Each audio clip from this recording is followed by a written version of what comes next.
litiasis ahora.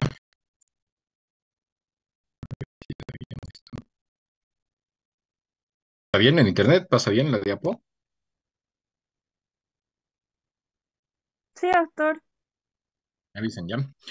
Eh, Nada, la litiasis, vamos a hablar de urolitiasis en general. He visto que litiasis puede haber en vesícula, en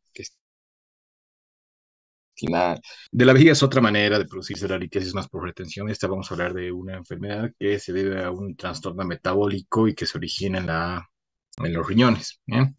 Entonces, su frecuencia oscila entre el 10 al 15%. Yo diría que un poquito más, hasta un 20% más o menos de la población va a tener litiasis o tiene litiasis. Es más frecuente en los varones, en esa relación que ustedes ven ahí, en 3:1. Se presenta también en personas jóvenes, eh, con el pico entre los 40 hasta los 50 años. Hay formas de presentación más joven, de personas más jóvenes, evidentemente, ¿no? En niños, muchos asocia esto a los riñones en herradura.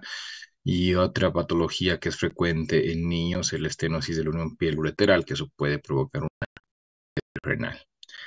También vemos que es más frecuente en zonas cálidas y tiene una proporción, está relacionada con el índice de masa corporal. Mientras mayor sea el índice de masa corporal, hay más probabilidad de tener litiasis, y lo contrario pasa con la ingesta de líquido, ¿no? Mientras uno se hidrate mejor, tome más cantidad de líquido, va a tener menos posibilidades de desarrollar el cálculo renal. Es un modo de introducción. Hay una producción, una fase en la que se va a producir o se va a iniciar el proceso de la litiasis, y vamos a tener que hay una sobresaturación de las sales formadoras. Estas sales van a ser las que van a tener la composición de la piedra, ¿no? Entonces, la solución vamos a tener que es la orina. Estos cristales de estas sales van a ir disolviéndose, o van a estar, mejor dicho, en la solución que va a ser la orina. Se van a desplazar y va a haber en algún momento un sitio de anclaje. Y cuando ese desplazamiento llega al anclaje, se van a unir otros cristales y ahí se va a formar o se va a producir lo que es la agregación litiásica. Entonces, la solución en este caso sería la orina. Y la sal soluble, bueno, tenemos diferentes, ¿no? Diferentes en el sentido de que esas sales solubles van a ser las que después van a tener la composición de la piedra. Llámese oxalato de calcio, fosfato cálcico, ácido úrico, el fosfato amónico, magnésico. Bueno, la solución es la orina, y la sal soluble va a ser el componente del que se va a formar la piedra. Después de que se desplaza y se ancla e inicia el proceso de agregación, va a llegar un momento también en el que esa sal soluble va a sobresaturar la solución. A eso se llama punto de saturación, y es ahí donde ya el litio no se va a poder disolver. Por ejemplo, como ustedes ven en la última línea, el oxalato cálcico es 4 veces mayor su concentración que en la orina, ¿no? En la orina que en el agua. Así que hay diferentes tipos de sales solubles que nos van a hacer formar la piedra. Sin embargo, en nuestro cuerpo hay inhibidores, ¿no? Sustancias que nos van a proteger o van a prevenir el desarrollo de la piedra. Estos son los pirofosfatos, y es el mayor responsable de la inhibición litiásica, el pirofosfato inorgánico, que es el 50% responsable de la inhibición. Hay otros en menor frecuencia. El citrato es otro que también es importante. El citrato, por ejemplo, va a formar,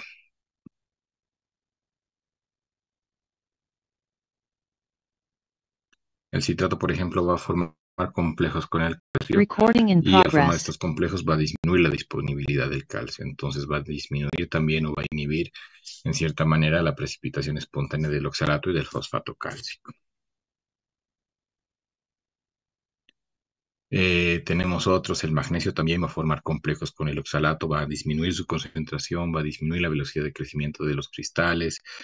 La calcina también inhibe el crecimiento del oxalato. La proteína de tan también es abundante en la orina e inhibe la agregación de cristales. Entonces tenemos varias sustancias en nuestro cuerpo que van a ser de cierta manera preventivos para la formación de piedras, ¿no? Acuérdense sobre todo del pirofosfato inorgánico y del citrato. Eso suelo preguntar, así que acuérdense cuáles son los inhibidores en la formación de la piedrita. Hay otros en cambio, perdón, que van a favorecer el desarrollo del litiásico. El aumento en la concentración de los solutos, ¿no? De esas sales que hablábamos anteriormente, las variaciones del pH, si bien el pH urinario es bastante amplio, va de 4,5 a 4,2, de acuerdo a la literatura que ustedes lean, hasta 8 puede llegar. Esas variaciones de pH entre alcalina o ácida va a ir muy de la mano con la presencia de infecciones urinarias. Entonces, eso también nos puede producir cuadros litiásicos, disminución de los factores que nos protegían, ¿no? De los inhibidores, disminución de los citratos, disminución del pirofosfato. Puede haber una éstasis urinaria, una obstrucción, ¿no? Habíamos visto obstrucción que es a consecuencia de la hiperplasia prostática, eso es lo más característico. Y también la presencia de cuerpos extraños. Sondas, también utilizamos sondas Foley, talla vesical, doble J, nefrostomía. Esa presencia de catéteres que son extraños, lógicamente, en el cuerpo, también favorece el desarrollo de la litiasis. Siempre que vean un paciente con litiasis, con urolitiasis, tienen que tener en cuenta que hay un trastorno metabólico detrás de ese paciente. Y trastornos metabólicos hay varios, les he puesto acá los más comunes, los que se suelen encontrar con alguna frecuencia, la gota, ¿no? Que ese es un cuadro de hiperuricemia, el hiperparatiroidismo, que va a tener trastornos en el calcio, y las hipercalciurias en cualquiera de sus modalidades, absortiva, renal, idiopática, síndromes de mala absorción, la acidosis tubular, las infecciones urinarias, que hay algunas muy específicas que favorecen también la presencia de, o que aumentan la masa litiásica. Puede haber trastornos autosómicos recesivos como la cistinuria, que también nos va a producir cuadros litiásicos. Ahora, en la composición de los cálculos hay varios, ¿no? Hay varios componentes. Los principales son los de oxalato y fosfato cálcico. Estos son secundarios a una hipercalciuria y representan el 75% de los pacientes que tienen litiasis. La característica de estas piedritas, antes se las clasificaba entre radiolúcida y radiopaca, bueno, ha quedado todavía un poquito así la clasificación. Imagino que eso se irá cambiando conforme pasa el tiempo, pero bueno, la característica de estas es que son radiopacas, ¿no? Es la característica que la vamos a ver en una radiografía. Hay otros litos que vienen en segundo lugar en porcentaje, que son los de fosfato amónico magnésico o los litos de estrubita se llama, o también se denominan los litos coraliformes, como leen ahí en la tercera línea de la parte de abajo. Estos representan el 15% de la composición en los pacientes litiásicos. La particularidad de estos es que tienen gran masa litiásica, mucha, mucha piedra, y en la superficie van a alojar bacterias que van a desdoblar la urea. Hay varias también, las tres más características o las que vemos con mayor frecuencia son estas que leen ahí: Proteus, Pseudomonas y Klebsiella. Esto va a alcalinizar la orina y se va a producir amoníaco. Y al producir más amoníaco, como pues, el componente de la piedra es fosfato amónico magnésico, va a aumentar o va a ir creciendo el tamaño de la piedra. Entonces es un círculo vicioso entre infecciones urinarias y aumento de la masa litiásica. Se denominan también coraliformes. ¿Pueden ver mi mouse? Sí, doctor. Sí, Sí, sí, doctor. se ve, doctor. Generalmente son coraliformes porque van a calcar, si quiere, si vale el término, la vía urinaria. Ahora les voy a mostrar unas fotitos y forman como astas de venado. Son radiopacos también estos litos. Bien, entonces aparece el fosfato cálcico. En segundo porcentaje está el fosfato amónico magnésico o de estrubita o coraliformes, es sinónimo. En menor porcentaje tenemos, ¿dónde está? Los de ácido úrico. ¿Sí? Los de ácido úrico, que viene de la degradación de las purinas. Esto obviamente va a estar muy de la mano con la hiperuricemia. Va a haber una hiperuricosuria, y la característica de estas piedras es que son radiolúcidas. Esto quiere decir que cuando ustedes vean una placa radiográfica no van a poder ver la piedra, van a tener la clínica. Tal vez el examen general de orina venga con datos de litiasis, pero cuando le hagan una plaquita no van a poder encontrarla. Y en menor porcentaje son los de cistina, ¿no? Que habíamos visto que era una autosómica recesiva, pero este se debe a un defecto en el transporte de los aminoácidos, y estos en menor porcentaje también son radiopacos.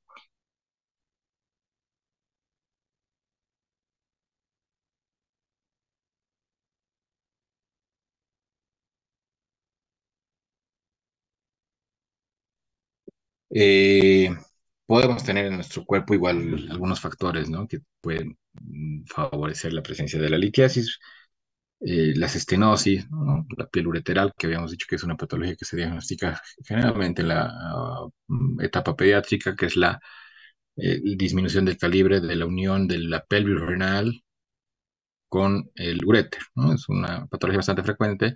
Va a ser una obstrucción supravesical, ¿no? Y si está obstruida la vía urinaria en cualquiera de sus puntos, puede favorecer el desarrollo de la litiasis. Un 20% de los que tienen estenosis de la unión pelureteral genera litos de retención.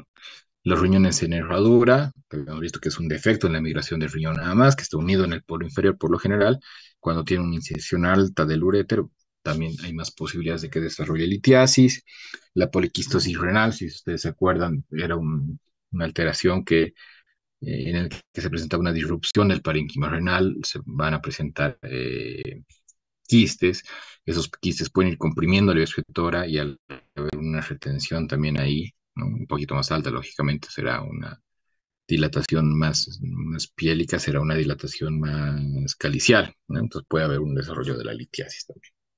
Y los embarazos, sobre todo en el segundo y tercer trimestre, acuérdense que el útero gestante comprime el uréter, comprime la vía urinaria y favorece la éstasis urinaria, y eso va a producir o puede llegar a producir en una de cada 150 mujeres embarazadas el desarrollo de una piedrita. Bueno, ¿cómo van a ver al paciente? Ustedes lo pueden ver asintomático o al paciente que va a generar síntomas, ¿no? Los pacientes asintomáticos se los diagnostica incidentalmente, ¿no? Se han ido a hacer algún estudio por alguna otra cosa, que se imaginen si tiene un cólico biliar o no sé, un cuadro diarreico, pónganle lo que ustedes imaginen. Se han hecho una ecografía a esos pacientes y les ha venido litiasis renal, ¿no? Entonces, un hallazgo incidental que puede verse en estudios que se han pedido por otra patología. El paciente puede no haber sentido nada, ¿no? Generalmente vienen así. Y ahí podemos encontrar piedras de diferentes tamaños, en diferentes ubicaciones, con diferente tiempo de evolución. Y no necesariamente van a repercutir sobre la función renal. El hecho de tener litiasis no significa que vayas a tener dolor necesariamente, ¿no? O no significa que necesites cirugía 100%, ¿no? Entonces, si es un cuadro asintomático, muchas veces se lo espera el paciente, se lo expecta nada más. Y otra manera por la que nos podemos dar cuenta que el paciente tenía una piedra, tiene una piedra, es por la eliminación espontánea de un lito, ¿no? Viene a la consulta y nos dice orina una piedrita, incluso a veces trae el lito. Entonces ahí van a tener pacientes asintomáticos que realmente se los pilla por o se los encuentra o diagnostica por algún estudio, por alguna otra patología, ¿no? Eso es lo más frecuente. Otro tipo de pacientes son los sintomáticos, ¿no? Van a tener dolor tipo cólico, que ahora vamos a ver en un ratito. Eh, o el paciente puede venir con un dolor lumbar crónico, no es lo más común, pero puede venir. Puede tener infecciones urinarias de repetición, es decir, no necesitos de repetición o necesitos recurrentes. Siempre traten de buscar el factor que le está produciendo esa infección a la persona. Ahí se pedirá algún estudio de imagen, eco, tomo, radiografía, lo que ustedes ven conveniente. Y si ahí generalmente, bueno, un porcentaje no más representativo puede haber una litiasis renal. O el paciente puede venir con una enfermedad renal aguda o crónica y también las litiasis van a producir hematuria, ¿no? Puede ser que el paciente venga con hematuria, solo ha presentado eso, sin dolor, nada, solamente hematuria. Y ustedes ya saben que dentro del estudio de la hematuria entra, ¿no? Lo que es una ecografía renovesical y si es varón, bueno, renovesico prostática y si es litiásico va a salir o va a saltar la presencia de la piedra. El cólico renal es muy característico, bien, y es algo que ustedes lo tienen que saber identificar. Les decía la semana pasada que tienen que saber diagnosticar una torsión testicular. Bueno, acá el cólico renal es lo mismo, tienen que hacerlo. No es muy difícil, es un dolor muy, muy intenso, súper intenso, 10/10. Es de aparición súbita o brusca, de la nada empieza a doler. Y la característica es la irradiación. Acuérdense de la licia del dolor, ¿no? De ese técnico que usamos. Entonces, este dolor inicia en la fosa lumbar del lado afectado. Se puede ir hacia flanco, del mismo lado, lógicamente, mesogastrio, hipogastrio, zona genital, incluso puede llegar hasta la cara interna la del muslo del mismo lado. Entonces, su irradiación, acuérdense, es como un cinturón que viene desde atrás y se puede llegar hasta el muslo. Generalmente, y eso no está notado acá, es un dolor unilateral. Puedes tener cólico bilateral, pero la verdad que es muy, muy infrecuente, ¿no? Generalmente viene de un solo lado, muy intenso, súbito, y puede estar asociado a dolor en epigastrio, vómitos, fiebre, sudoración, hipertensión. Pero acuérdense de la irradiación y acuérdense de la bilateralidad, ¿no? Estos cólicos generalmente, no es el 100%, pero generalmente son de un solo lado y el inicio es súbito. Bien, porque ustedes van a ver, y no sé si ha ido algún paciente con lumbalgia cuando hemos estado en el hospital, dicen, ¿no? El dolor es de un mes, 3 semanas, cuando me muevo, qué sé yo, es de los dos lados. Entonces, con esos datos ustedes van a poder distinguir el cólico renal o no. El dolor del cólico renal lo hace ir al hospital al paciente. Y esto se debe a que hay una distensión brusca de la vía excretora, que está cercana a la piedra, ¿no? Por sobre todo esto se ve cuando hay litos ureterales. Puede ser que el paciente venga con una desaparición o disminución del dolor. ¿Eso qué quiere decir? Que el cálculo lo ha botado y el paciente ha tenido un episodio de lituria, se llama. Y la otra es que haya migrado a alguna cavidad más grande, en este caso la vejiga o la pelvis renal, siempre y cuando haya estado en el cáliz, ¿no? Superior e inferior. Si ha ido a un lugar más amplio, entonces ahí el dolor va a disminuir o va a desaparecer en caso de que lo elimine el paciente, el cálculo. Acuérdense que los cálculos chicos son los que más duelen, ¿bien? Porque se mueven y esa movilidad puede ir a enclavarse en un lugar donde no haya más espacio para poder descender. Acuérdense que el uréter tiene 3 segmentos más eh, de disminución del calibre, que son la unión pelureteral, el entrecruzamiento con los grandes vasos y en la llegada a la vejiga en la porción intramural, ¿no? Generalmente las piezas que encontramos en uréter son en ese nivel. Entonces ya van a tener el paciente con la clínica y hay que ir a diagnosticarlo con los análisis complementarios, con los estudios complementarios, un examen general de orina básico. Podemos hacer un examen de sangre también, le vamos a poner una plaquita. El requisado quiere decir radiografía simple de árbol urinario. No es la misma que de abdomen de pie o en supino, por ejemplo, y la radiografía tiene que abarcar desde las dos últimas costillas hasta el borde superior del pubis. Luego tenemos que hacer una ecografía renovesical. Podemos pedir un radiograma excretor, una tomografía, una reso o hacer algún estudio contrastado más invasivo como las pielografías ascendentes o descendentes. Entonces, en el examen general de orina vamos a ver la parte celular, lógicamente, ¿no? El sedimento urinario. ¿Qué podemos encontrar ahí? Cristales, restos de oxalato, fosfato, urato amorfo a veces sale, nos pueden salir células epiteliales, puede haber hematuria, puede haber leucocituria o piuria en caso de que esto sea alguna infección urinaria, ¿no? Pero los cristales son los que generalmente encontramos en el examen de orina. Siempre pidan, porque el paciente litiásico es propenso a tener infecciones urinarias. Bien.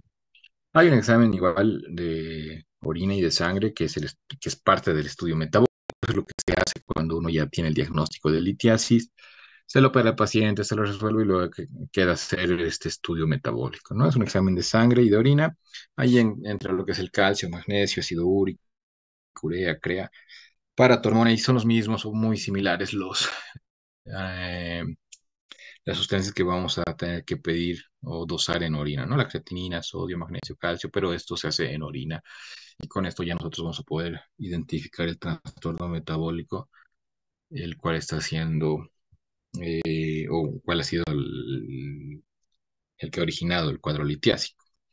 Y si es que tenemos ya la piedrita, la podemos mandar a analizar. Pedimos un análisis físico-químico para que nos dé ya la composición del lito. Bien. Eso por un lado. Vamos a poner una radiografía. Ahora, mucho no se pide porque tenemos la eco a mano, pero ustedes acuérdense que en algunas situaciones van a tener solamente rayos X, sobre todo cuando ustedes se vayan a provincia, cuando ya estén en el último año, o si es que trabajen en el área rural, que mucha gente le gusta trabajar ahí. Eh, Vamos a ver el 90% de las piedritas que puedan tener cierta opacidad para poder distinguirlas en la radiografía. ¿no? Haciendo un resumen, radiopacos son los de fosfato, oxalato cálcico, los de fosfato amónico magnésico también, los coraliformes, que ahora les voy a mostrar algunas fotos, parcialmente radiopacos los de cistina y los que son radiolúcidos, los que no los vamos a poder ver son los de ácido úrico. Bien. ¿De qué depende que veamos la piedrita? Del grado de opacidad, ¿no? Si es de calcio la veremos con mayor facilidad que los de cistina, por ejemplo. En el tamaño, una buena placa puede detectar hasta 2-3 milímetros de litiasis, ¿no? Puede ser visible un lito así chiquito. El tamaño, lógicamente, ¿no? Si tiene mayor masa litiásica, más fácil será distinguir. El problema es que tiene baja sensibilidad y tenemos que tener en cuenta la interposición de las otras estructuras, ¿no? Sobre todo la parte ósea en la pelvis renal. Digo, la pelvis, perdón. Entonces, esto es una RxSAO, se ve bien el hueco pelviano. Acuérdense, topográficamente acá vendría el riñón, bajamos por el psoas, delante del psoas aquí tendría que estar el uréter, todo lo que está desde el alerón sacro hasta más o menos hasta la 12ª costilla será topografía ureteral proximal. Lo que está contenido en el alerón sacro será topografía ureteral media. Por abajo tenemos topografía ureteral distal y obviamente la topografía vesical, ¿no? Entonces a veces las piedras se pueden confundir con algunas estructuras. Aquí tenemos dos piedritas, una que es esta, que está en ureter inferior, y la otra que está en ureter proximal. Bien. Estas son placas mejores. Estos son litos coraliformes, los que les decía que tienen gran masa litiásica. Si ustedes usan su imaginación, esto puede parecer un asta de venado, ¿no? Entonces, por eso se los denomina coraliformes. Y tenemos dos litos coraliformes, los completos que van a dibujar los tres cálices y la pelvis renal, ¿no? Si es así, se llaman litos coraliformes completos. Acá le faltaría su cáliz inferior en esta foto de que ustedes están viendo de la derecha. Entonces este sería un lito coraliforme incompleto. Vean que tiene gran masa litiásica, no son piedras grandes, grandes, grandes. Bueno, esto ya está con doble J, ¿no? Entonces podemos ver igual. Esta es la pelvis renal, acá está el cáliz superior, el J está en el cáliz, perdón, el J en el cáliz superior, esta piedrita en el cáliz medio, y esta era la pelvis renal, ¿no? Entonces nos podemos ubicar. Acá nada más fotitos, una piedrita en ureter distal izquierdo, ureter distal derecho. ¿Cuál creen que duele más? ¿Estas piedras o estas coraliformes? ¿Cuál dolerá más? Aquí están. Las colariformes, Ah, ¿por qué? ¿Por qué crees? ¿Por qué duele que son más más? grandes, doctor, tal vez. Ya, ¿alguien que opine algo diferente? Que para mí, doctor, duelen las otras, las piedras anteriores, ¿Por qué? ¿Las chiquitas? ¿Por qué? porque por el movimiento, doctor, que va a causar. Muy bien. Bien, estás bien. Evidentemente las piedras que van a doler más son las más chiquitas, ¿no? Porque esta piedrita ha venido del riñón, no se ha formado en uréter, ¿no? Está lo propio. Esta, si bien tiene gran masa litiásica, en cuanto a dolor, no se va a poder desplazar con mucha facilidad. Se moverá un poquito dentro de la vía respiratoria superior, pero no mucho más. Sí te puede dar unas infecciones bastante severas, te puede afectar el parénquima renal, evidentemente, pero dolor mucho, mucho no vas a tener con esto ya cuando lo encontremos hacia el paciente. En cambio, esta piedra que ha descendido va a provocar más dolor, ¿no? El descenso o el tránsito por el uréter causa bastante dolor y es ahí donde vienen los pacientes con el cólico renal, ¿no? Entonces acuérdense que el dolor va más asociado a la piedra de menor tamaño. Bien, está bien, pero eso. Eh, Tenemos que tener cuidado con las estructuras que se van a interponer. Acá tenemos el alerón sacro, entonces acá la piedrita estaría más o menos en el uréter medio, ¿no? Entonces, había antes mucha complicación, mano, no sé si es el término, pero no podíamos distinguirlas bien. Y para eso hemos hecho el urograma excretor, hablar del urograma antes de que la ecografía. Bien, tenemos el urograma excretor que aparte de ver la piedrita, vamos a poder ver la funcionalidad o más o menos tener una idea de cuánto funciona el riñón y cómo están los riñones. Bien, es un estudio contrastado, también es radiográfico. Se le inyecta yodo al paciente por la vena y se espera que el yodo, o que el contraste, mejor dicho, llegue hasta el riñón. El riñón tiene que excretar, tiene que sacar del parénquima el contraste y lo tiene que eliminar, tiene que llegar hasta la vejiga, ¿no?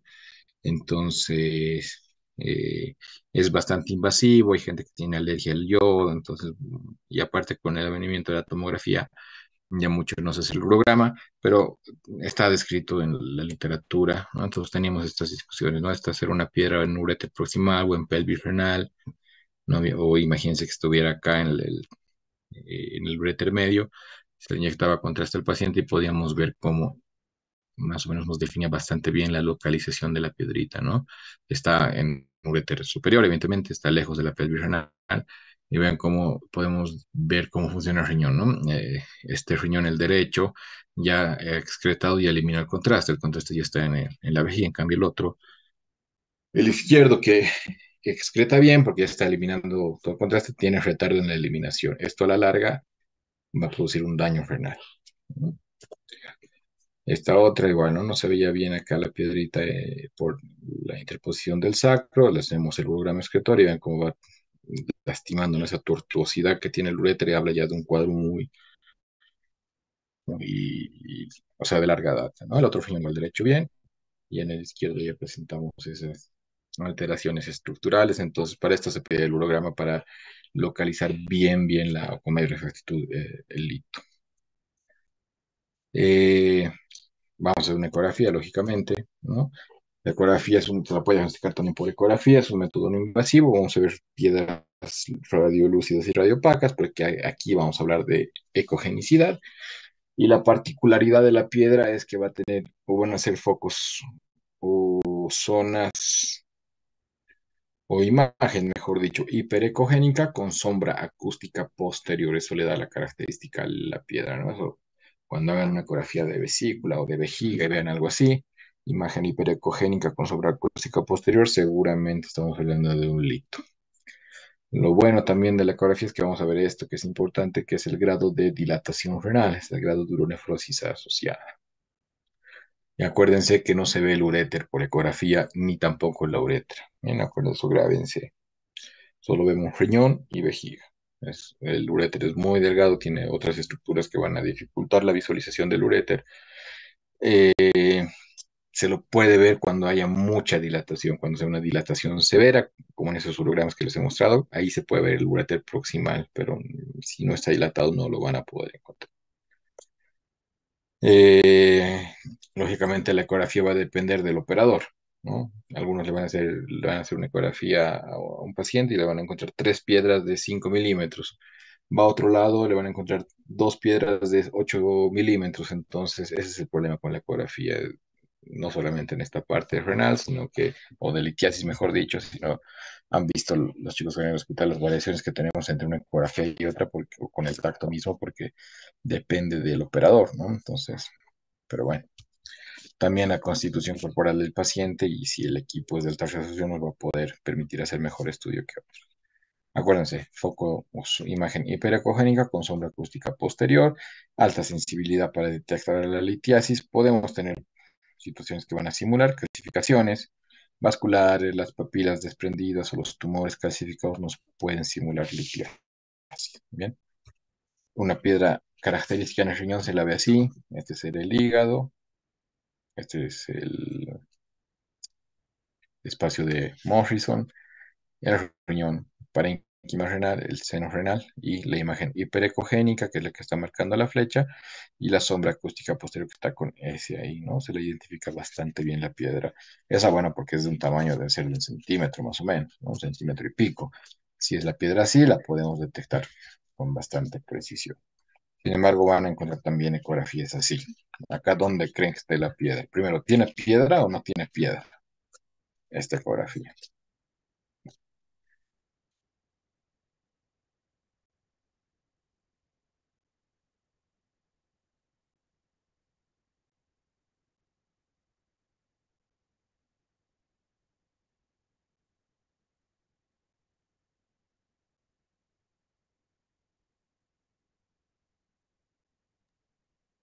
doctor, Bien, no, no tiene porque no hay sombra muy bien.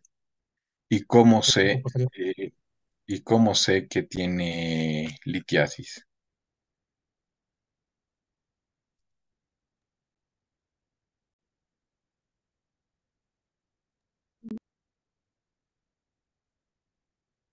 ¿Cómo puedo saber que tiene litiasis este paciente?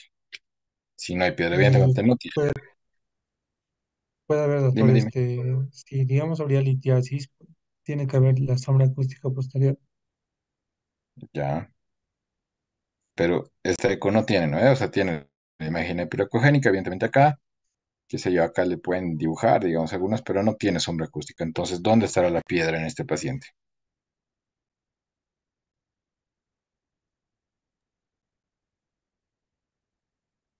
¿Dónde creen?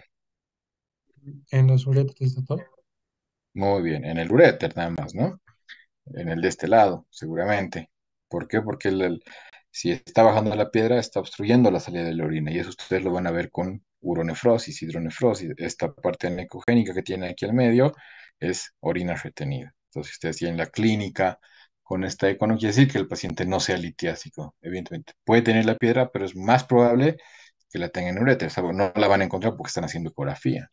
Entonces, con la clínica siempre va a mandar, ¿no? Pero con los estudios auxiliares, evidentemente, son para darnos una idea de dónde puede estar el problema. Y bien, la respuesta estaba bien porque estaba en uréter, la piedrita. Está bien.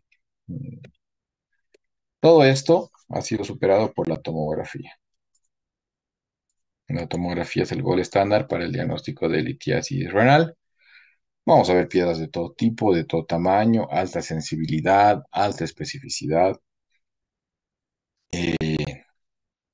Además, vamos a encontrar otras estructuras en las que podemos encontrar otras patologías también. Entonces, nos va a dar información aún mayor de la que estamos buscando, ¿no? Nos va a dar también el grado de uronefrosis que tuviera y nos va a dar con exactitud dónde está la piedra, cuántas hay, de qué tamaño son, todo. Esta tomografía se la puede pedir como pielotomografía.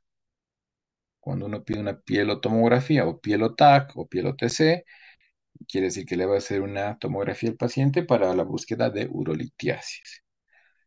Ahora pueden pedir una tomografía de abdomen y pelvis, ¿no? En otros lugares, si ustedes se van a otros países, por ejemplo, donde yo estudiaba no había pielota, que aquí era como que la abreviación, pero pedíamos abdomen y pelvis sin contraste. Sí, que se quedan aquí en el medio ejerciendo, pueden pedir una pielotomografía, pero la característica es esa que va sin contraste. Ya en tomografías hablamos de densidades, ¿no? Entonces el contraste se lo va a ver hiperdenso. Si ustedes le meten contraste a una piedrita, a un paciente que sospechan de litiasis, esa hiperdensidad del contraste y la piedra va a tapar el lito y puede hacernos confundir. Entonces, sin contraste, acuérdense, abdomen y pelvis sin contraste o pielotomografía que también va sin contraste. ¿Bien? Eso. Podemos ver bastante bien otras lesiones, ¿no? Este, por ejemplo, tiene piedritas acá en el riñón derecho, chiquitas, de 5 milímetros.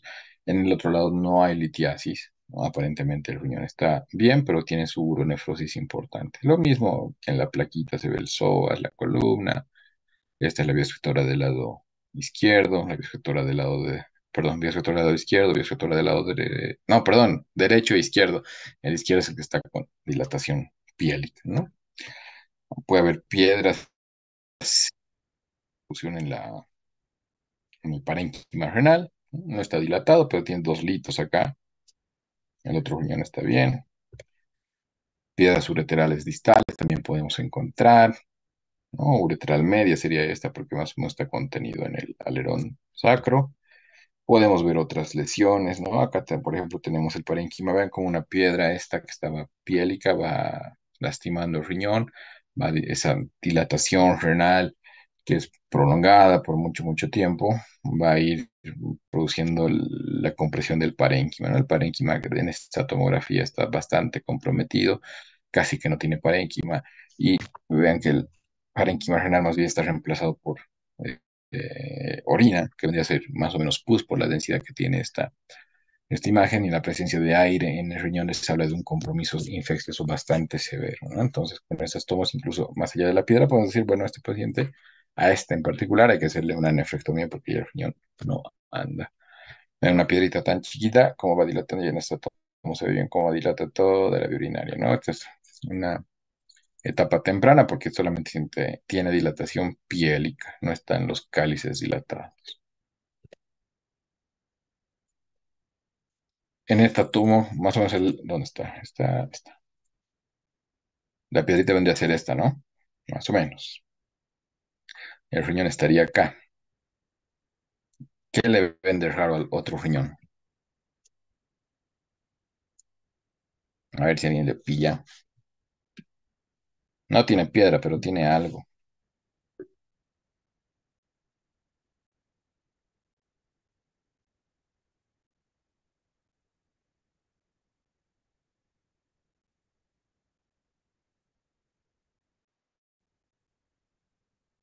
¿Esto qué será?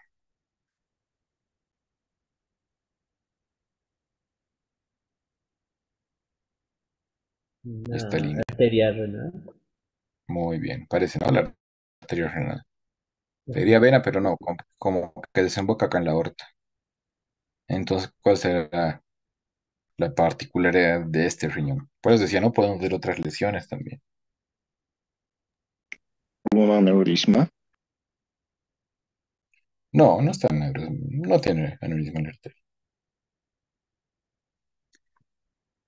¿La piedra en qué parte del uréter está? Acá. Superior, medio, inferior. Medio. Ujú. El medio sería aquí más o menos, ¿no? En el alerón sacro. Obviamente no tenemos todos los cortes, pero imaginándonos, el alerón sacro vendría por acá más o menos. Aquí estamos en el lumbar, L5 parece este. Si está por arriba del alerón es uréter Superior. superior, ¿no ve? Está en uréter superior, en riñón, en uréter derecho, uréter proximal derecho, uréter superior derecho. Y más o menos está a la misma altura que la pelvis renal del otro lado. Entonces, este riñón, ¿qué tiene?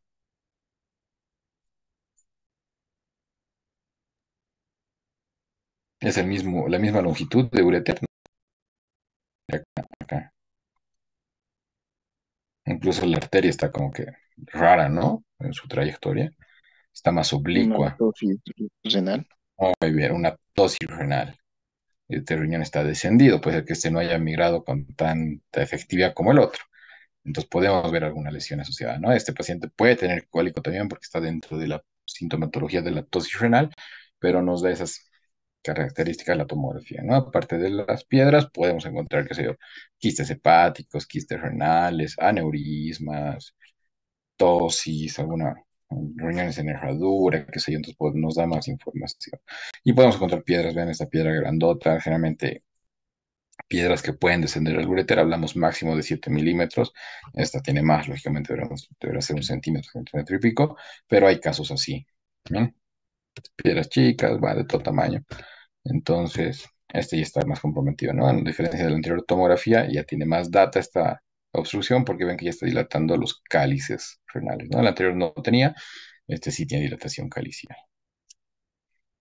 Urétero pielico calicial, ¿no? Secundaria, un lito ureteral distal derecho. Este ya viene con doble J en la gran masa litiásica, que a veces hay que poner doble J para resolver transitoriamente el tema. Bien. Podemos pedir una resonancia también, no necesita contraste, es similar al urograma y también muy similar a la tomografía. También nos va a aportar información extra renal, o sea, de otras estructuras, pero el costo, ese es el problema, es costosa, no es muy accesible.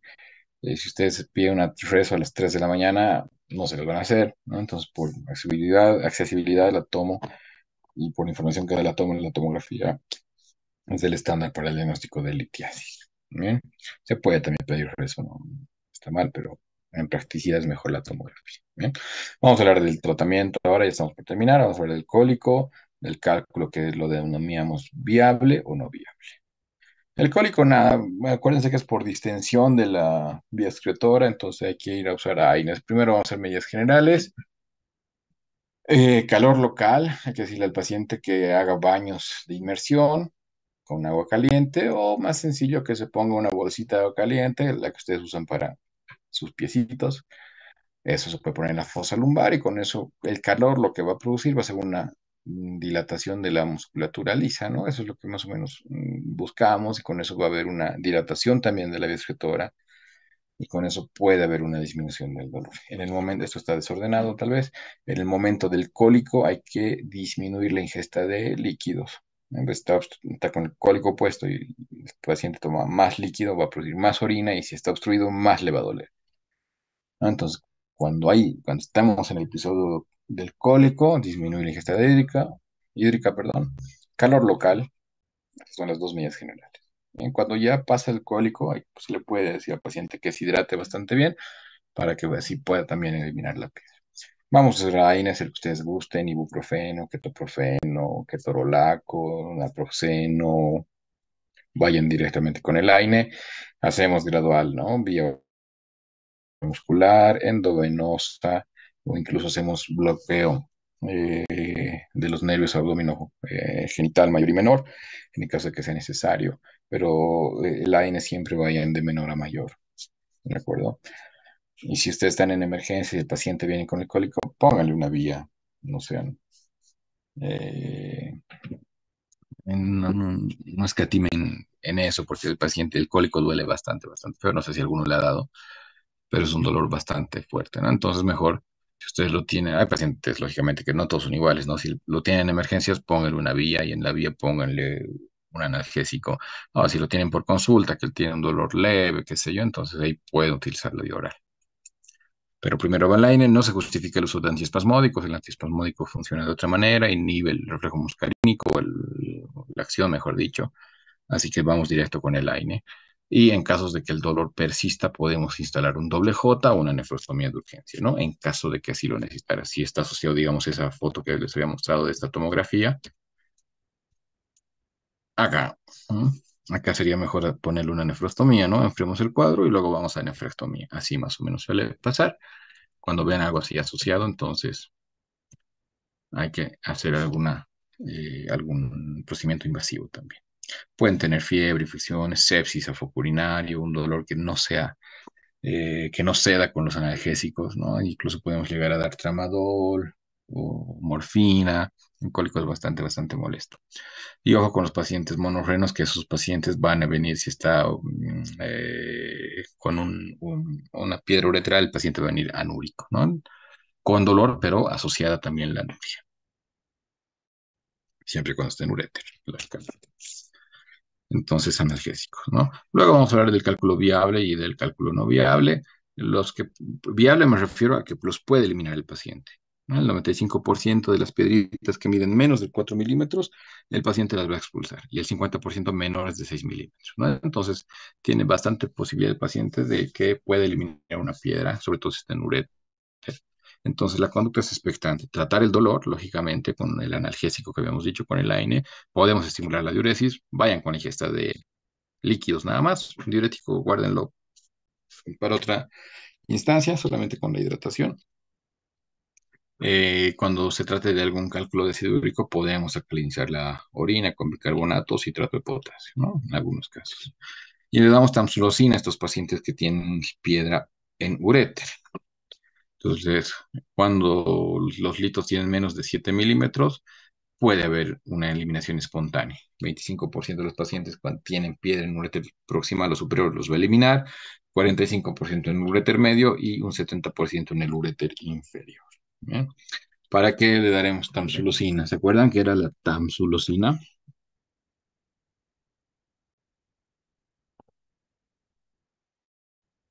Que usábamos para HPV. Porque decíamos, ¿no? En HPV que había una obstrucción mecánica, que era por el crecimiento de la glándula como tal, que disminuye el calibre uretral, y había otra obstrucción dinámica. ¿Se acuerdan qué producía o a consecuencia de qué era esa obstrucción dinámica?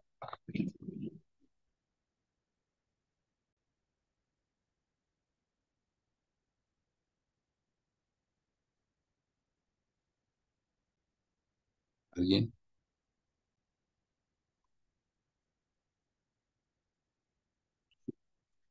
Ya. Lo que hace la tamsulosina es un alfa bloqueante, un receptor, digo que es un bloqueante alfa adrenérgico, y su acción va a ser que relaje la musculatura lisa. Y dentro de eso les decía, ¿no? Que tenemos receptores más específicos, los alfa 1C, los que tienen cierta ay, se me dio la palabra, ¿no? Afinidad con la tamsulosina, más con la tamsulosina, entonces eso provoca una miorrelajación en el músculo liso de la próstata, del cuello vesical, de la vejiga, pero también tenemos músculo liso en el uréter, ¿no? Entonces, la fibra muscular lisa en el uréter se va a ver va a producir una relajación secundaria a la ingesta del alfa bloqueante. Entonces, lo que damos ahí o lo que tratamos es aumentar la luz del uréter para que haya una mayor posibilidad de una eliminación espontánea de la piel. Bien, para eso se utiliza el analgésico más el alfa bloqueante. Y las piedras que no van a salir son las que tienen más de 7 milímetros, ¿no? Sobre todo, bueno, han visto tomografías que tienen piedras grandes abajo. No todo es absoluto en medicina. A veces se presentan pacientes así, pero por lo general los que tienen más de 7 milímetros no suelen caer o no suelen bajar por el uréter, ¿no? Entonces, sus pacientes habrá que hacerles algún tratamiento que ya ahí es más invasivo. Podemos hacer una nefrolitotricia percutánea, eso quiere decir NLP. Se hace como una nefrostomía, se llega a la piedra, se la fragmenta y ya, se la saca. Se puede hacer una ureteroscopía o litotricia endureteral o renal. La ureteroscopía, como su nombre lo dice, es un estudio endoscópico en el cual vemos el uréter por dentro, ¿no? Y si se imaginan que ese ureteroscopio es flexible, cuando lleguemos a los cálices vamos a poder girar el aparatito para luego poner el láser y romper la piedrita. Se puede hacer también una litotricia extracorpórea con ondas de choque, eso quiere decir LEOC. La litotricia extracorpórea se reserva para piedras de más de 1.5 centímetros. Y en alguna literatura van a encontrar más de 2 centímetros. Lo que quiere hacer la litotricia es fragmentar la piedra en restos más chicos, qué sé yo, si tiene 18 milímetros, con la extracorpórea se fragmentarán varios pedazos de 4 o 6 milímetros y con eso el paciente los va a eliminar espontáneamente. ¿Bien? Se puede hacer cirugía Siloberto, que mucho ya no se hace, en algunas situaciones muy particulares, y una cirugía laparoscópica también cuando la piedra técnicamente no se puede hacer por vía ni percutánea ni endoscópica. Eso creo.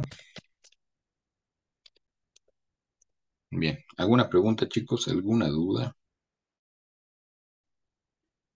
Doctor, yo tengo una duda, pero Sí. no tiene tanto que ver con la materia, pero sí me entró esa duda. Eh, ¿Por qué cuando tenemos una litiasis renal, como tiene varios de estos tratamientos, pero por ejemplo no podríamos hacer algo parecido en una litiasis en vesícula biliar, por ejemplo? ¿No podríamos qué? Perdón, te hacer, escucho. u- hacer un tratamiento así, porque ahorita hay varios tratamientos que nos han mencionado, ¿no? Litiasis renal, Sí. pero ¿por qué no se puede hacer algo parecido en una litiasis vesicular? No, bueno, pasa que la formación del cálculo va de otra manera. Realmente son cálculos de colesterol, si no me equivoco. Y no sé, no. Se hacen a veces cuando hay una colecistitis aguda. En algunas ocasiones se hace una colecistostomía, alguna vez he visto hacer. Ahora, ¿por qué no le hacen la cirugía en ese momento? No lo sé. O sea, me imagino que tu pregunta va más o menos por qué si no se preserva la vesícula y se la saca